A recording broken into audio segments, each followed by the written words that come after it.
ఇంతకంటే ఘోరం ఇంకోటి ఉండదేమో, ఇంతకంటే దారుణం మరొకటి ఉండదేమో. మాటల కందని హృదయ విదారకరమైన ఘటన. ఎవరైనా చనిపోతే బంధువులు చితిని పేర్చడం సహజం. కానీ ఓ వ్యక్తి తన చితిని తానే పేర్చుకొని ఆత్మాహుతి చేసుకుంటే ఇంతకంటే అమానవీయ ఘటన మరొకటి ఉంటుందా? ఆ దారుణ పరిస్థితి ఓ రైతుకు వచ్చింది.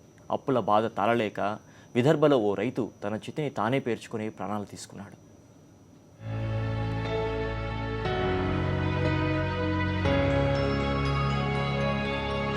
దేశంలో రైతువేతలను కళ్లకు కట్టే ఘటన ఇది. వ్యవసాయం ప్రాణాంతకంగా మారిన పరిస్థితికి నిలువుటద్దంలాంటి ఘోరం ఇది.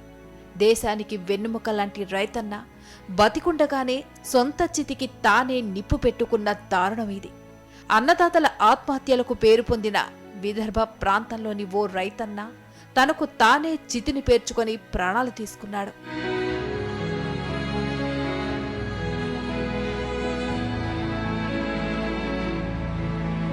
అకోలా జిల్లాలో ఉన్న మానార్ఖేడ్ గ్రామానికి చెందిన కాశీరాన్ భగవాన్ ఇందారే అనే రైతు తనకున్న ఎకరం భూమిలో పత్తి, సోయాబీన్ వేశాడు. అనావృష్టి, కరువు ఆ పంటను దెబ్బతీశాయి. 75 ఏళ్ల భగవాన్ ఆ బాధను తట్టుకోలేకపోయాడు. తీవ్ర నిరాశలో మునిగిపోయిన భగవాన్ తన ఆవేదనను పలుమార్లు భార్యతో పంచుకున్నాడు. అయినా ఆ శోకం తీరలేదు. ఇక భరించే ఓపిక లేదనుకున్నాడో ఏమో, సొంత పొలంలోనే స్వయంగా చితిపేర్చుకున్నాడు. తనకు తానే నిప్పంటించుకొని తను చాలించాడు.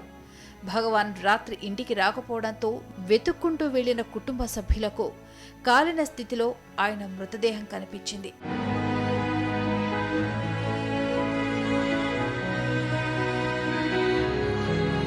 గత 50 రోజుల్లో విదర్భ ప్రాంతంలో ఆత్మహత్య చేసుకున్న 42వ రైతు కాశీరాన్ భగవాన్. విదర్భ ప్రాంతంలో గత 10 ఏళ్లలో దాదాపు 10,000 మంది రైతులు ఆత్మహత్య చేసుకున్నారు. ఒక్క నవంబర్లోనే దాదాపు 120 మంది రైతులు ప్రాణాలు కోల్పోయారు. పత్తి, సోయాబీన్ రైతులే ఎక్కువగా ఈ దారుణానికి ఒడిగడుతున్నారు.